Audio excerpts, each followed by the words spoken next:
I spent pretty much the entire night lost in the clouds up here. It's been raining off and on. I think it's kind of hard to tell because things just kind of drip when you've got that much moisture and everything coming through.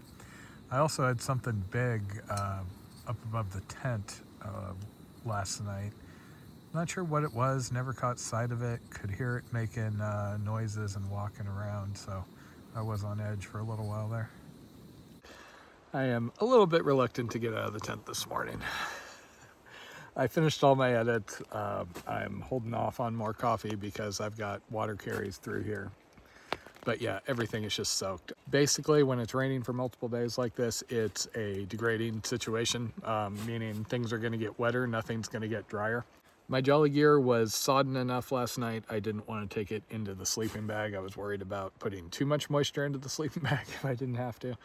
So I'm just gonna dump that into damp storage. There is no wet storage on my pack because I'm not gonna hang anything on top because I risk getting branches and things poking through it. That's how I put the hole in my fly here. So yeah, everything is either is inside of my waterproof-ish bag and either inside or outside of the liner. So I'm gonna start hiking in my short sleeve and this fleece. I do have a puffy jacket, EE Torrid, so even if both of these are too wet, I have something to wear. I'm hopeful that I'll at least be able to dry this out. This dries pretty well. It's the R1 Air. But yeah. My shoes and my shorts and my underwear, there's basically no point brushing against all these branches. They've got so much water on them. I just had sheets of water running down me and nothing I could do. Unfortunately, while I do generally like this jacket, I was sweating inside of it all day. So it's wet on the inside too. At this point, I'd rather have a Frog Togs, one of those like papery base models, if I could, but I was worried about poking holes in that. This works as brush armor also. Not my favorite dispersed camp out here, but it worked.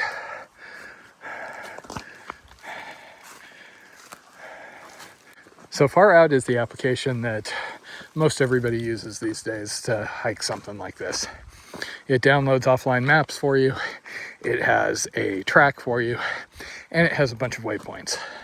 Coolest feature is any given user can leave a comment on a waypoint like, oh, the shelter's water source is dry as of this morning. Unfortunately, there are a lot of waypoints, so there's kind of this constant process of discovering less point-specific information, but more, I guess, area or region-specific information. You can look up all the comments across the entire trail, sorted by when they were made, but not for just a given visual area. I tried to suggest that as a feature, and they kind of like, eh.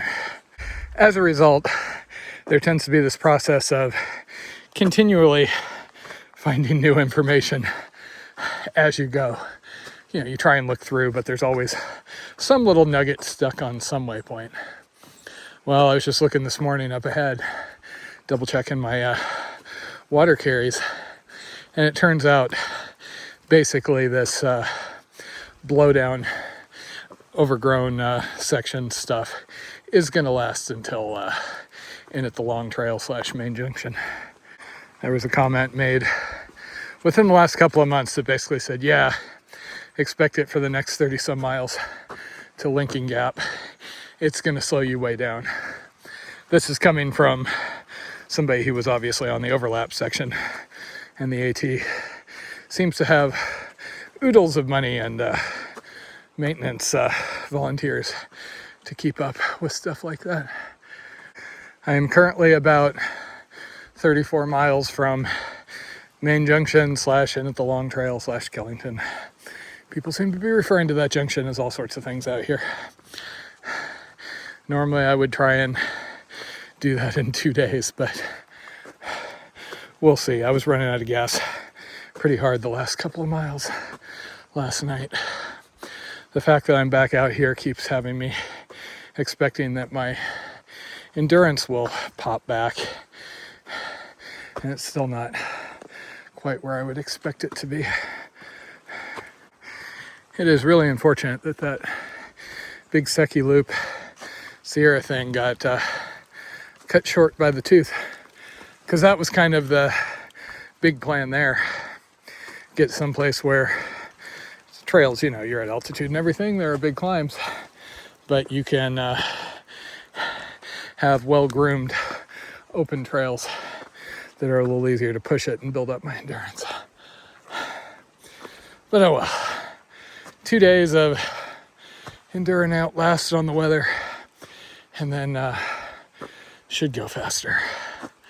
The last weather forecast I was able to pull said rain today, focus in the afternoon, and then a lot of rain tomorrow, like an inch of rain tomorrow. Which is the sort of thing I wouldn't mind missing at the moment, but oh well. That's what I get for sandbagging and taking town stops. Plus side, I'm intending to get a hotel at Killington/Andalong Trail. So at least I'll be able to dry and wash everything there. And also I'll have shirts and underwear that don't have a gaping giant hole in the rear, which I would appreciate at the moment. Part of me was going to hike without the shorts, because when it's this wet, more material just means more water. But a bared butt cheek. Oh, damn. I really hate the stuff that I have to duck under. Yeah, bared butt cheek plus not much endurance on the spandex, so as I have to butt scoot over logs and potentially slip on some of these rocks. That and protecting the eyes of other innocent hikers are basically the main purpose of the shorts here. And oddly enough, the majority of the hikers, by quite a bit, that I've met out here have been young women. At least some were from whatever the local university is. They said that they graduated and decided to come out here and do that. And I've seen some groups signing in as whatever it is, University of Vermont. Normally that has not been the case. You know, the PCT, etc., it seemed like young men were the predominant group. I started through hiking at 39, I guess, and I always found it interesting that majority of folks are young, you know, 18, 20 something, or old, 50 plus, because it's retirees or people who can like take a year off after college, you know, that sort of thing. Versus people in my age group were often tied down by homes, pets, children, etc. Years ago, I think before I'd even managed to do the John Muir Trail due to lack of time off, we had somebody into the wilderness class for our ultralight lecture who had done the PCT and some other stuff. And I remember asking the normal question, which is, you know, how do you manage this? And he had worked seasonal jobs, and then he would save up and then spend the rest of the year hiking. Before that, my main answer I'd gotten was somebody, you know, other than retirement, pension, things that don't exist anymore, was somebody down at the PCT kickoff. There used to be a big party before everybody started the PCT down in Lake Morena, and I went one year, and I was sitting on a rock right behind a National Geographic film crew, actually, and there was somebody my age who was about to take off on the PCT, and I'm like, dude, how did you manage this? I'll never forget his answer. He was a drug dealer, and he'd had a crisis of conscience, and had decided to stop selling drugs and go hike the PCT. So that's what I get for listening to guidance counselors in school.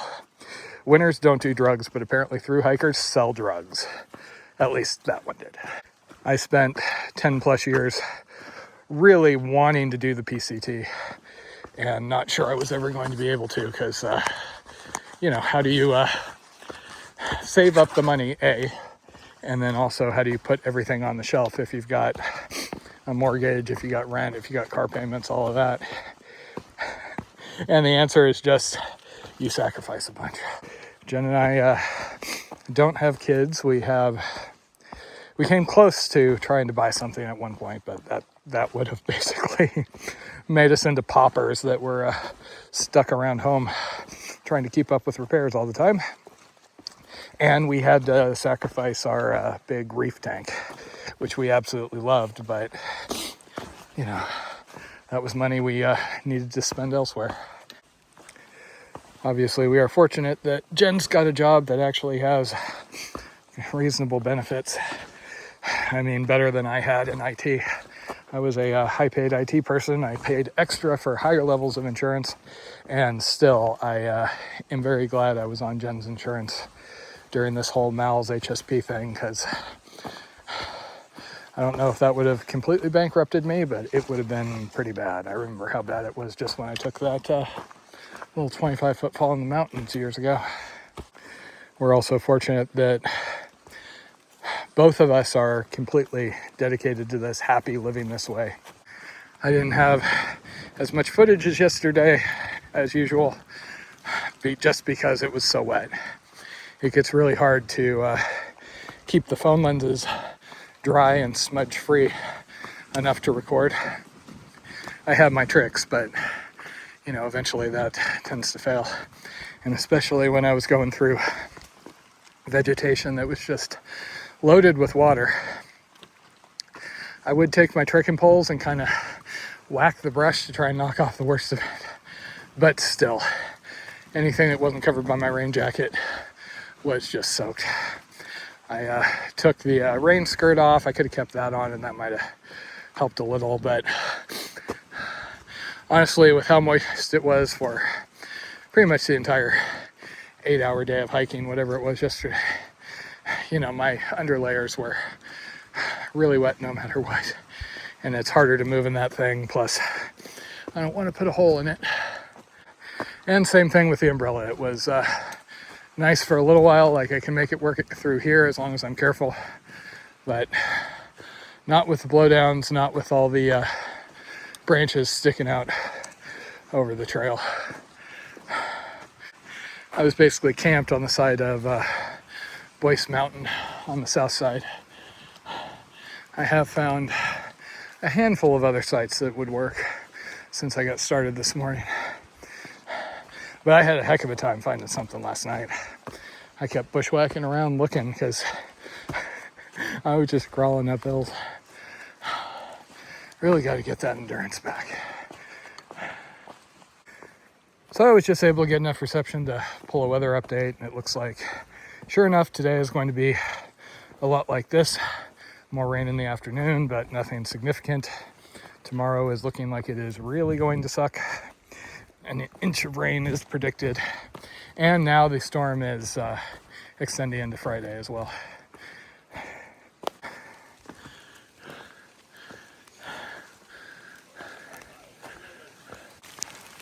I swear the privies have started getting fancier out here. The early ones were nice, but pretty basic. So that guy was section hiking. Said this trail was his nemesis between slipping around on rocks and the weather that's coming in tomorrow. He's actually bailing out. He's going to come back after this big storm. Wasn't sure if it was rain or just drops being knocked off the foliage, but it is raining again. Yeah. That far out comment about all the blowdowns did say it got better and worse in different sections, and it looks like I got through the worst of that last section last night. The part where I pulled over after the Bromley or wherever it was, been very few blowdowns and less vegetation. Just came across a northbounder. Was asking about the trail after reading that Main Junction comment. He said it's not that bad. In about 20 miles, there was a section with some blowdowns, but even there, he was saying it wasn't that bad. His weather report had 1.25 inches of rain coming down, so he was actually booking it for Lincoln Gap with the plan of getting off trail tomorrow. That seems to be what all the smart people are doing. I can't say I'm not tempted. It can be a lot of fun hiking in rain when it's really coming down. Just the sound of drops hitting the forests all around you and all that. But it just eventually works its way in everything. And if you have to set up in a downpour, that can be annoying, you know. I have enthusiastically set off into downpours only to have regrets a couple hours later. Kind of the ideal situation is like that experimental chicken ag area. I think it was outside of DC on the ADT where, yeah, we were walking through just an absolute flood. People were stopping, like saying, please let me take you somewhere. We feel bad for you. But we knew we were getting a hotel at the end of the day, so less of a big deal. Now, we were rather chilled by the time we got to the hotel, but that just meant we really enjoyed the TGI Fridays in that shower.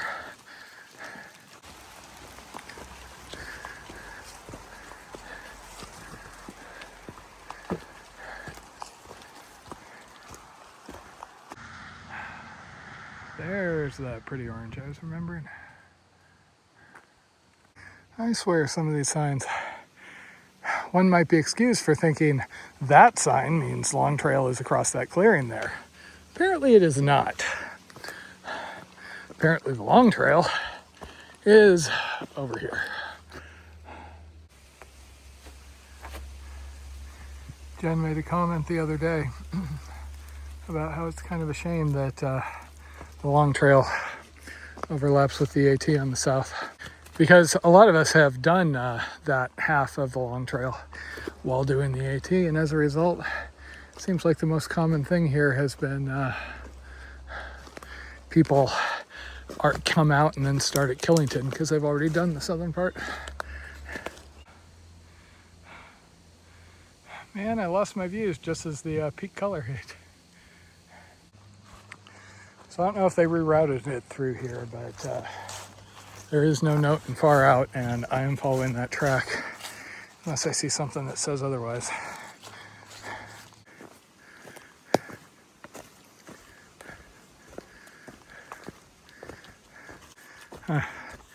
Yeah, I'm kind of thinking they rerouted the trail back there, hence all the logs and things, but okay, so they must have rerouted it to avoid the ski lift and just haven't updated the track.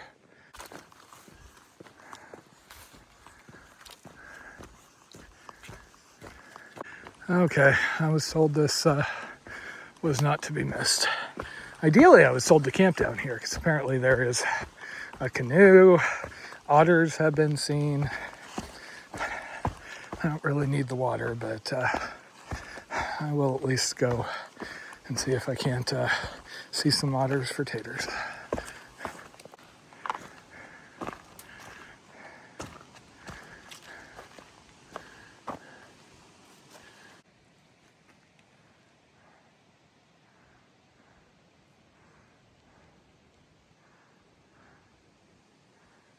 And here we go again. Looks like the rain's coming in.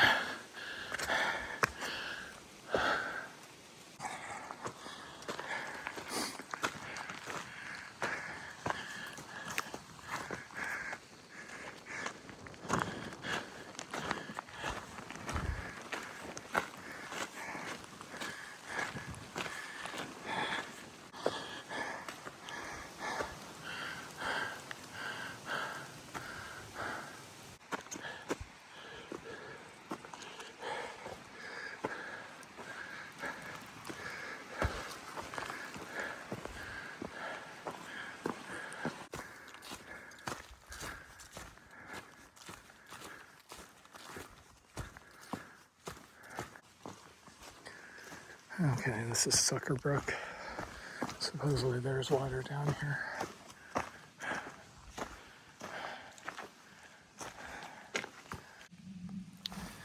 People have been describing this as barely collectible, but I'm not sure what else they're looking for. That'll work. So I topped off water at Sucker Brook. Not enough to spend the night. I just got a liter and change and drank some. There is more in about 6 miles, it looks like, per some guys that showed up that are headed northbound. The trail is basically pretty good for 13 miles. And then they said the last 13 in it the long trail was pretty rough. Just blowdowns that you have to like push through. That is bad news for me because that means I'm gonna have to go through that when the rain is going to be hitting so hard. Everybody's been trying to figure out, like, is the storm going to hit early? Is it going to hit late? Latest consensus seems to be noon. Because I need to mail my old pack out in order to swap to that ULA prototype, that means I need to basically get into the long trail Friday, stay Friday night, Saturday morning, run over to the Killington post office. Reason being, my pack's pretty wet. Post office isn't always the best. If you try and hand them a soggy package, I've seen them reject the boxes. So basically need that Friday night to dry off my standard pack. So I'm 25 miles from Main Junction right now. I have 4 more hours of daylight. So I'm hoping to knock that down to at least 19. But there's unfortunately no way I see to sit out the deluge tomorrow as much as I would really like to. I mean, theoretically, I could do a on-trail 0 all day tomorrow and then do shorter days, camp at Main Junction, go in on Sunday, but that will stretch my food a bit much. So, unfortunately, only way forward is through. But, plus side, it's wet today, but not being too obnoxious. And I have today and part of tomorrow before things get bushwhacky. And then when I'm on the AT and everything gets a lot better maintained, then it's going to be sunny for the next week, it looks like at the moment.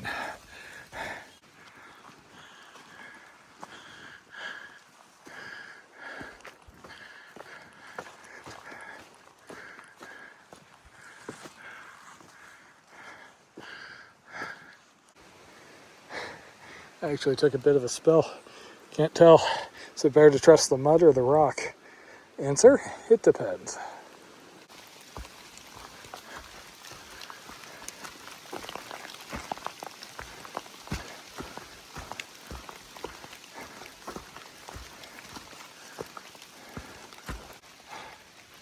I swear things keep getting slippier and slippier.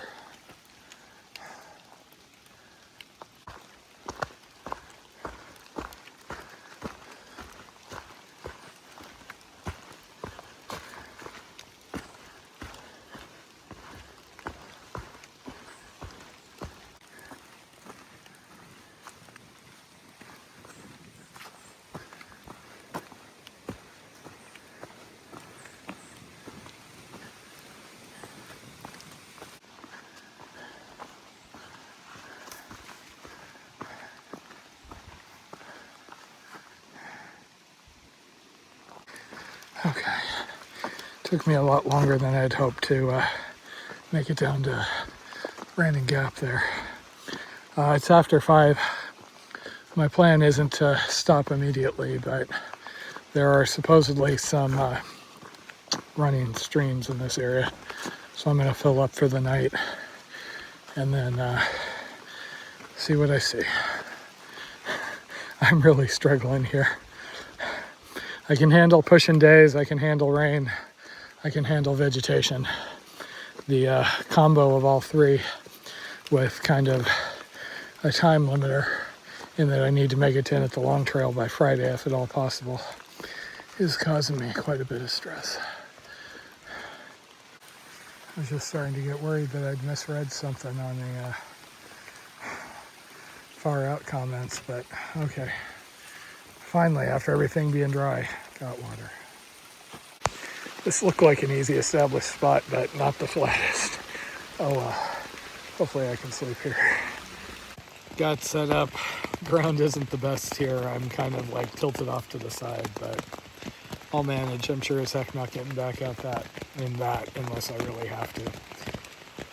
18 more miles to go to in at the long trail. And after the next 6 miles, there's apparently going to be a lot of blowdowns, so we'll have to see. If it's raining this hard in the morning, I may hold in the hopes that it slows down, but last weather report I was able to get, it's supposed to be all day.